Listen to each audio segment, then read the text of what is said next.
everybody, in this video I just wanted to talk about how to get started with investing, how to get the money to invest with if you're starting from scratch, and especially to folks out there more my age or older.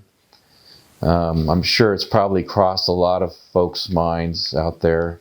You wake up early in the morning and you're thinking about you'd like to what you're going to be doing with yourself in later years when you're retired, and more importantly, how you're going to support yourself in those years.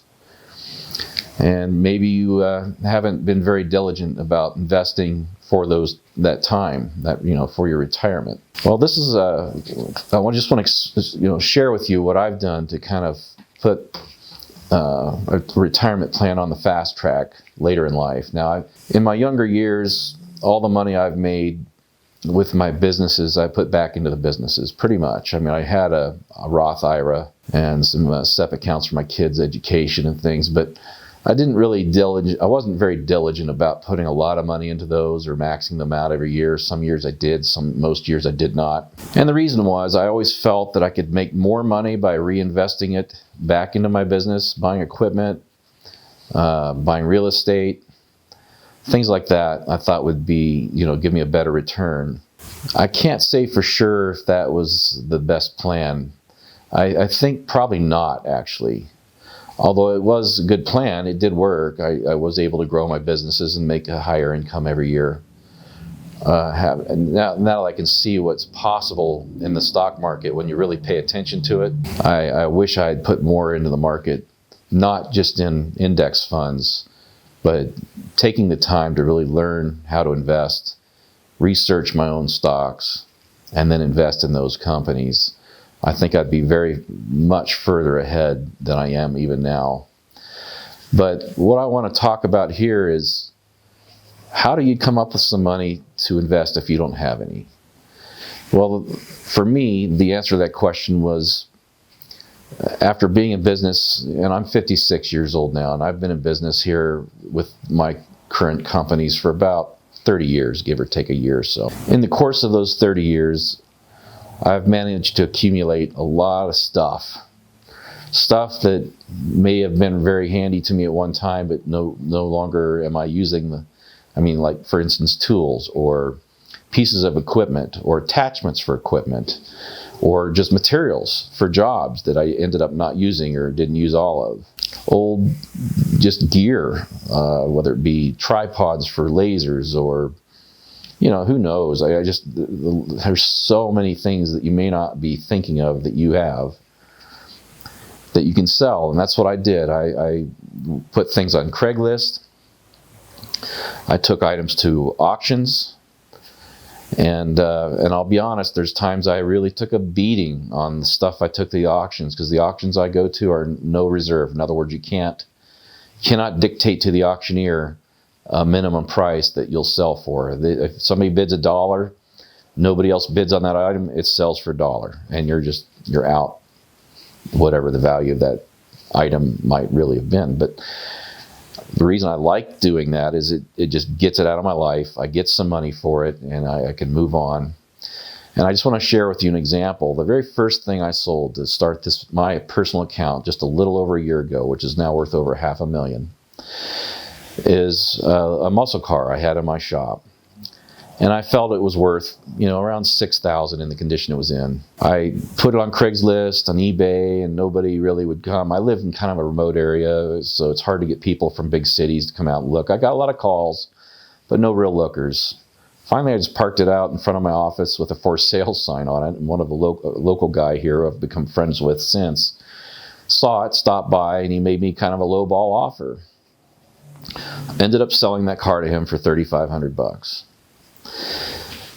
And I took that money and I invested it into Tesla stock.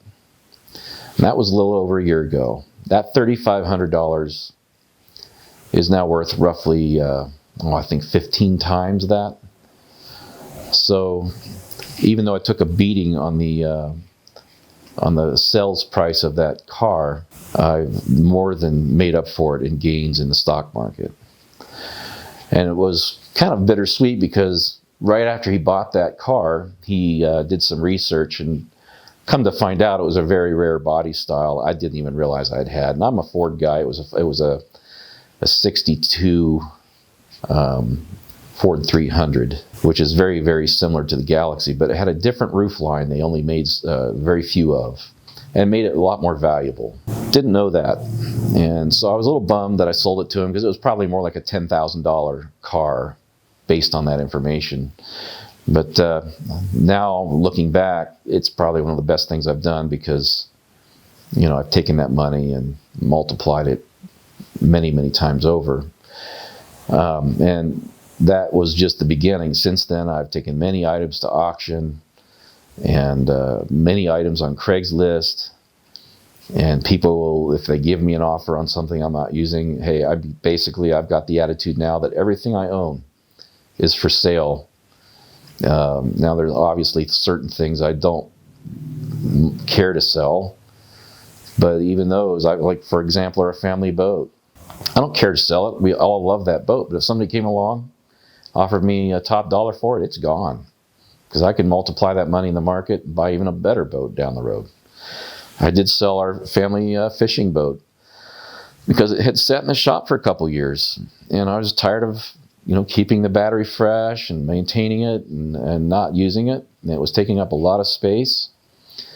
And, you know, I sold it for, I think it was $4,500, and it, you know, it was probably a $6,000 boat. So I didn't take too bad of a beating on it. But since then, I've probably 10x that money, because I sold that 6 months ago or so.